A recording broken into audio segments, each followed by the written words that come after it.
शहर में मौजूद एक ऐसा टनल जो दूसरी दुनिया को जोड़ता था। उसके अंदर जाने के बाद इतने लोग गायब हो चुके हैं कि कोई वापस नहीं लौटा। लेकिन उस टनल की डार्क रियलिटी जब सबके सामने आएगी तो सभी चौंक जाएंगे। इस रोमांचक कहानी की शुरुआत होती है टेरेसा नाम की एक प्रेग्नेंट लेडी को दिखाते हुए। पता चला कि वो अपने गायब हुए हस्बैंड, जिसका नाम डैनियल था, उसके मिसिंग पोस्टर्स चिपका रही थी। दरअसल बात ये थी कि कई साल पहले उसका हस्बैंड डैनियल वॉक के लिए गया था, पर अनजानी तरीके से कभी वापस ही नहीं आया। तब से लेकर आज तक टेरेसा अपने हस्बैंड को ढूंढ रही है, पर उसे अभी तक कोई रास्ता नहीं मिला और वो भी सोचने लगी थी कि उसका हस्बैंड मर चुका है, तो वो पूरी जिंदगी तो इस तरीके से नहीं रह सकती, उसे आगे तो बढ़ना ही होगा। इसलिए टेरेसा ने अपने हस्बैंड के मिसिंग वाली केस को क्लोज करने का ही डिसाइड किया। मायूसी टेरेसा के चेहरे पर दिखाई तो दे रही थी क्योंकि वो अभी प्रेग्नेंट है। पता चला कि थोड़ी देर में उसकी बहन कैली आ चुकी है, जो इस समय में उसका साथ देना चाहती है। एक्चुअल बात तो ये है कि कैली एक ड्रग एडिक्ट थी। उसने हाल ही में अपनी ये सारी गंदी आदतें छोड़ी हैं और अब वो अपनी फैमिली के साथ रहना चाहती है। टेरेसा भी अपनी बहन को देखकर खुश हो गई और वो दोनों घर में जाते हैं। कैली तो टेरेसा और उसके होने वाले बच्चे के लिए कई सारे गिफ्ट भी लेकर आई थी, लेकिन कैली को अभी तक ये नहीं समझा कि अगर उसका हस्बैंड कई साल पहले गुम हो चुका था तो आखिर टेरेसा प्रेग्नेंट कैसे हुई। वो उस आदमी के बारे में पूछती है जिसकी वजह से ये हुआ है, पर टेरेसा उसका नाम नहीं बताती, सिर्फ इतना कहती है कि मुझे आगे बढ़ना है, मैं वापस से अपनी नई फैमिली स्टार्ट करना चाहती हूँ। यानी ये बात तो कंफर्म है कि टेरेसा का किसी दूसरे इंसान से संबंध बन रहा है। कैली भी थोड़ा सोच में पड़ गई, लेकिन अब वो और इंटरफेयर नहीं करती। अब रात के समय टेरेसा जब सो रही थी तो उसे फ्लोर की तरफ से कुछ आवाजें आती हैं। जैसे ही वो सीढ़ियों पर से नीचे उतरी, उसे सामने कोई दिखाई दिया। ये उसका हस्बैंड डैनियल था, जो अजीब तरीके की हरकतें कर रहा होता है। टेरेसा तो एक समय पर एकदम डर गई और जैसे ही वो अपने हस्बैंड के पास जाती है तो डैनियल ने बहुत बुरी तरीके से टेरेसा पर हमला कर दिया। अच्छी बात हुई कि सिर्फ ये एक सपना था। टेरेसा उठ गई और अपनी बहन के पास चली गई। सुबह होने पर कैली भी वॉकिंग के लिए जाती है और वो वहाँ से ट्रेवल करते हुए एक टनल के पास पहुंची। उस टनल में बिल्कुल भी रोशनी नहीं थी, पूरा अंधेरा ही था। भागते हुए उसे टनल के अंदर एक आदमी दिखाई दिया जो गिरा पड़ा हुआ था। वो आदमी अपना नाम बैन बता रहा होता है और कैली जब उसे नोटिस कर रही थी तो वो उससे पूछने लगा कि तुम मुझे कैसे देख सकती हो, क्या मैं पूरी तरीके से विजिबल हूँ कि नहीं। कैली थोड़ा सा डर रही थी, इसीलिए वो ज्यादा रिप्लाई ना करते हुए वहाँ से चली जाती है। उसे मदद करनी थी उस आदमी की, लेकिन वो जगह अच्छी नहीं थी। वापस आते ही कैली ने नोटिस किया कि टेरेसा के घर में एक पुलिस ऑफिसर है। कैली के पूछने पर टेरेसा बता रही थी कि वो ऑफिसर से अपने गायब हुए हस्बैंड के केस के बारे में डिस्कस कर रही है, लेकिन कुछ ही दिन पहले टेरेसा ने खुद ही वो केस क्लोज करने के लिए बोला था। इससे कैली इतना समझ गई कि टेरेसा इस ऑफिसर के साथ ही रिलेशनशिप में, यानी वो बच्चा किसी और का नहीं बल्कि ऑफिसर का है। कैली इन चीजों में कुछ नहीं बोलती क्योंकि वो भी चाहती है कि उसकी बहन का घर वापस बस जाए, इसीलिए वो ऑफिसर को एक्सेप्ट कर लेती है। थोड़ी देर बाद कैली को उस बेन नाम के आदमी की चिंता होने लगी। वो उसके लिए कुछ खाने के लिए लेकर जाती है उस टनल के पास। आवाज देने पर भी टनल में से कुछ आवाज नहीं आती और वहाँ पर तो कोई भी नहीं था, इसलिए कैली ने खाने पीने की चीजें नीचे रख दी और वहाँ से चली गई। अब उसी रात जब टेरेसा सो रही थी तो उसे वापस से सपने आते हैं अपने हस्बैंड के।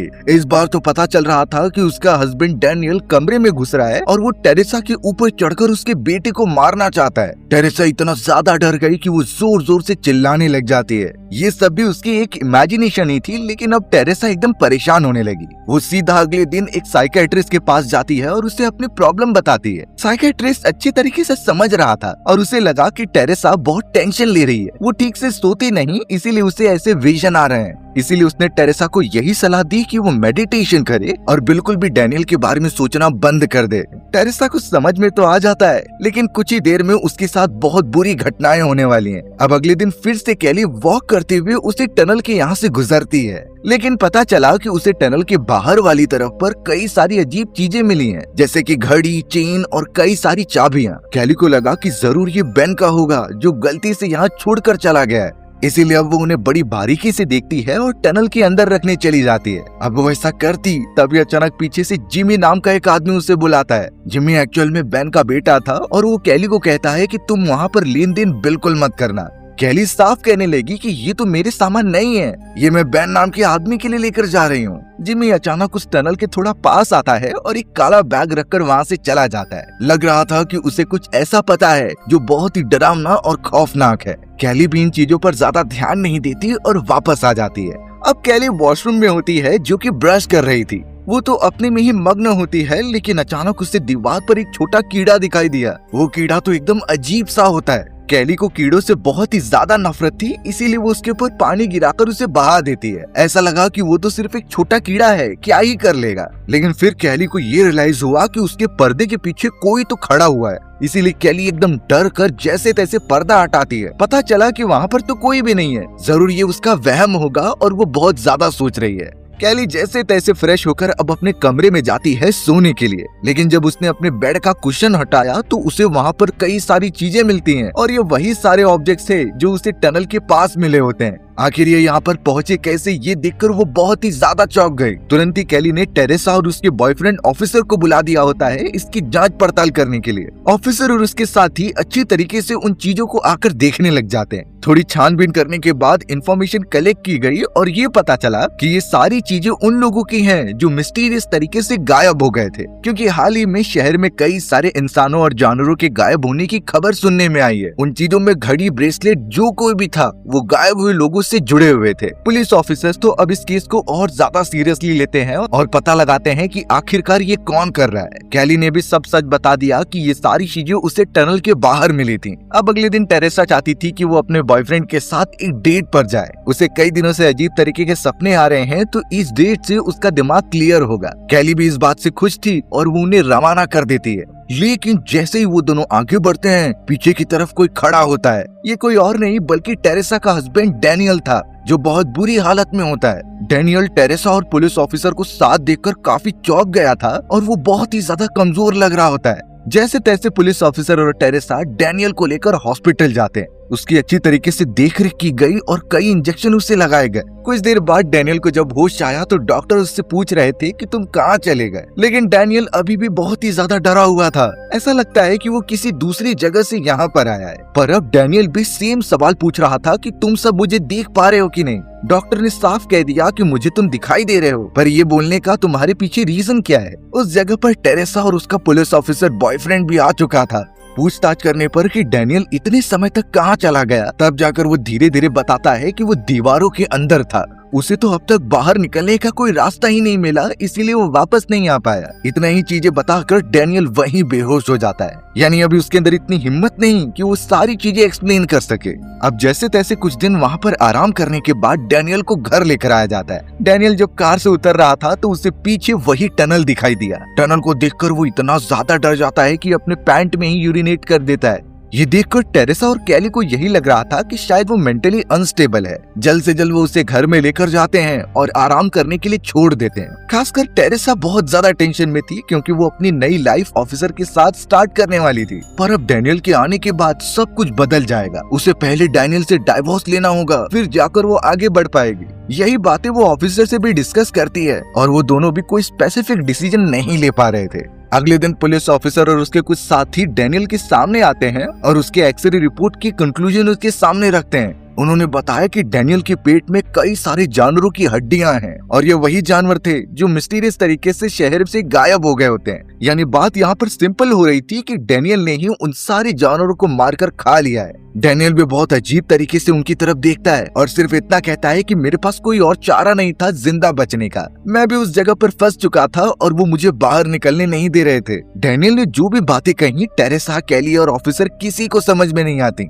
इसके बारे में डिटेल इन्फॉर्मेशन उन्हें चाहिए थी, लेकिन डैनियल अभी बताने के मूड में नहीं था। लेकिन डैनियल के अंदर उतनी हिम्मत नहीं थी कि वो सब समझा सके, इसलिए वो सब डैनियल को थोड़ा सा टाइम देते हैं और टेरेसा तो ऑफिसर के साथ ही रहने लगी थी। यहाँ घर पर डैनियल का ख्याल एक्चुअल में कैली रख रही होती है। कैली ने तो डैनियल को एक छोटी सी किताब पढ़ने के लिए दी, जो कि वो टेरेसा के होने वाले बच्चे के लिए लेकर आई थी। पता चला कि डैनियल अब बड़े मजे से उस बुक को पढ़ने लगा है। डैनियल पता नहीं क्यों अब कैली को थोड़ी सी बातें बताने लगा कि उस दीवार के अंदर हुआ क्या था। वो साफ कहता है कि उसने कुछ अजीब तरीके के क्रिएचर को देखा जो किसी अजीब कीड़े जैसा दिख रहा था। उसने ही मेरी तरह कई और लोगों को भी अपने साथ पकड़ लिया और उस दूसरी दुनिया में लेकर गया। पहले तो कैली इन चीजों पर बिल्कुल भरोसा नहीं कर रही थी और सोचती है कि डैनियल थोड़ा सा पागल हो चुका है। लेकिन थोड़ी ही देर में उनके घर के अंदर से कुछ आवाज आती है। जैसे ही कैली ने उस जगह पर नजर घुमाया तो वहाँ अजीब तरीके का वही क्रिएचर आ चुका था, जिसने तुरंत ही डैनियल को पकड़कर अपने साथ खींच लिया। यानी वो उसे फिर से उस दूसरी दुनिया के अंदर लेकर जा रहा था। कैली इतना ज्यादा घबरा गई कि वो भागते हुए सीधा टेरेसा और पुलिस ऑफिसर के पास आती है। उसने सब बताया कि कैसे डैनियल को वो क्रिएचर लेकर गया वापस, और अब डैनियल सच में घर पर है ही नहीं। जल्द से जल्द घर पर आकर छानबीन की जाती है और सारे सामान तो सच में बिखरे पड़े हुए थे। लेकिन ऑफिसर उस क्रिएचर वाली बात को सच नहीं मान रहा था। वो तो कैली से इतना पूछता है कि तुमने ड्रग लिया कि नहीं। कैली बताती है कि मैंने थोड़ा सा ही ड्रग लिया, लेकिन वो क्रिएचर वाली बात सच है। अब ये सुनने पर सभी का नेगेटिव इम्पैक्ट पड़ने लगा कैली के ऊपर, क्योंकि कैली ने अभी भी ड्रग्स लेना बंद नहीं किया था और सबकी यही थिंकिंग थी कि एकदम नशे में होने के कारण उसने ये विजन देखे। कोई भी उसकी बात को सीरियस नहीं लेता, इवन उसकी बहन भी। टेरेसा ने तो कैली को थप्पड़ भी मार दिया होता है, क्योंकि उसने अभी तक ये गंदी आदत नहीं छोड़ी। वो तो अब गुस्से में वहाँ से जाना चाहती थी।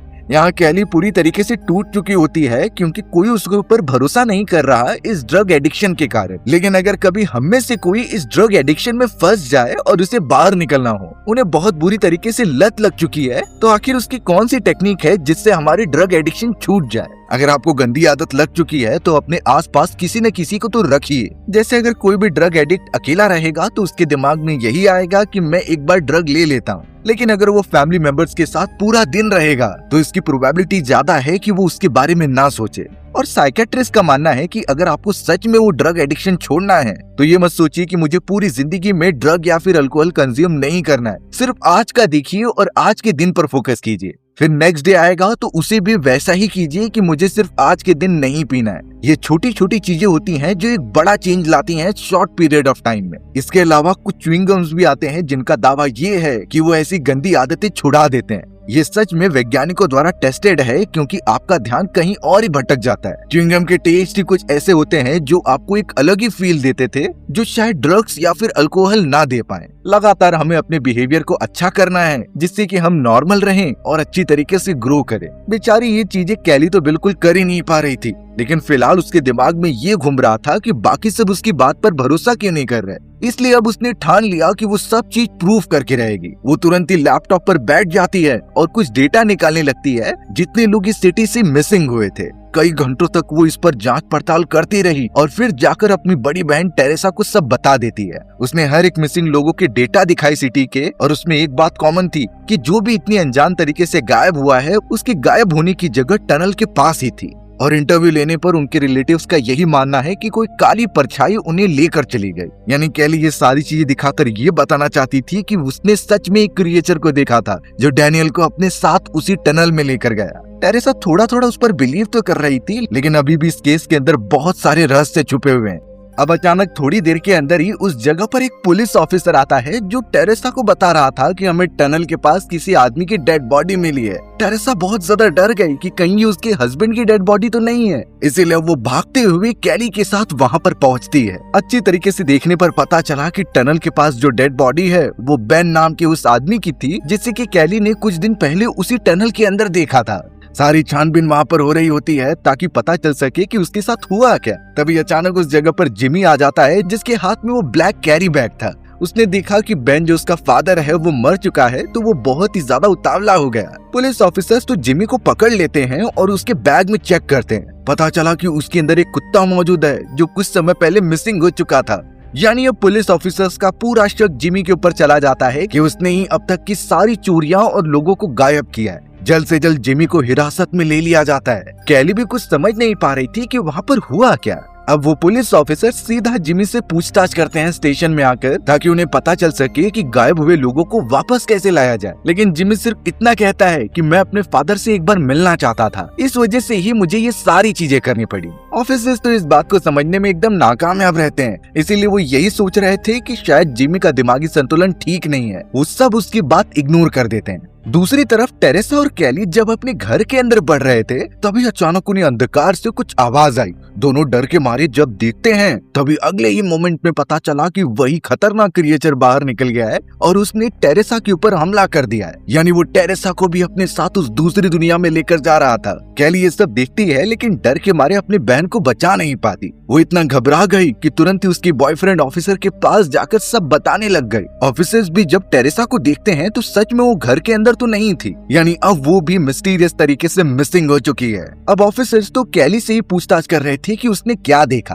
कैली साहब बता रही थी कि वही क्रिएचर आया और टेरेसा को उठाकर लेकर चला गया, लेकिन ऑफिसर्स अभी भी उसके ऊपर भरोसा नहीं कर रहे थे क्रिएचर के मामले में। वो तो शुरुआत से यही समझते हैं कि ये बहुत ही ज्यादा ड्रग एडिक्ट है, इसकी बातों का कौन ही भरोसा करेगा।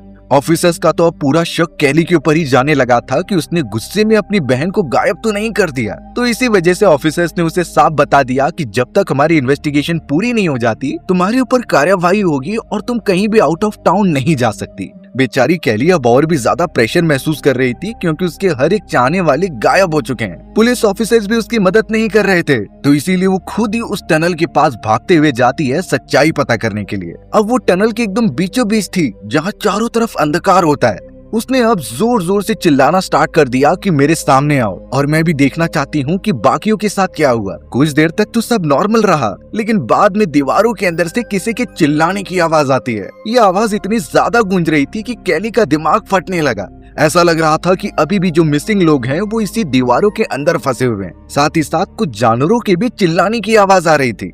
कैली इस वजह से इतना डर गई कि वो भागने का ट्राई करती है, लेकिन फिर अनजान चीज कोई वहाँ पर आई और कैली को अपने साथ लेकर चली गई। वहाँ पर निशानी के तौर पर सिर्फ कैली का एक जूता ही रह जाता है, यानी अभी तक ये खतरनाक मिस्ट्री सॉल्व नहीं हुई है। अब दूसरी तरफ टेरेसा के बॉयफ्रेंड को जब पता चला कि कैली भी गायब हो चुकी है, इस वजह से अब वो खुद सोचने पर मजबूर हो गया था कि आखिरकार ये क्या हो रहा है। एक समय पर वो ये भी इमेजिन करता है कि कहीं कैली द्वारा कही गई बातें सच ना हो, यानी वो क्रिएचर सच में एग्जिस्ट करता हो और वही लोगों को गायब कर रहा है। ऑफिसर तो अब अपनी गर्लफ्रेंड और कैली को ढूंढने के लिए उनके भी मिसिंग पोस्टर्स चारों तरफ लगाने लगता है, यानी ये गायब होने का सिलसिला शायद कभी खत्म नहीं होगा। कुछ देर बाद वो ऑफिसर खुद उस टनल के पास आया और पूरे अंधकार को देख रहा था। वो वहाँ से जब जाने लगा तभी हमें टनल के अंदर कोई और नहीं बल्कि कैली दिखाई जाती है, जो एक समय पर मौजूद थी फिर गायब हो जाती है। तब जाकर हमें एक रियलिटी पता चली कि कैली एक दूसरे डायमेंशन में पहुंच चुकी है। वो टनल के अंदर मौजूद है और उसके सामने एक इनविजिबल दीवार है। उस दीवार से वो टेरेसा के बॉयफ्रेंड वाले ऑफिसर को देख तो पा रही थी, लेकिन वो ऑफिसर उसे नहीं देख पा रहा था।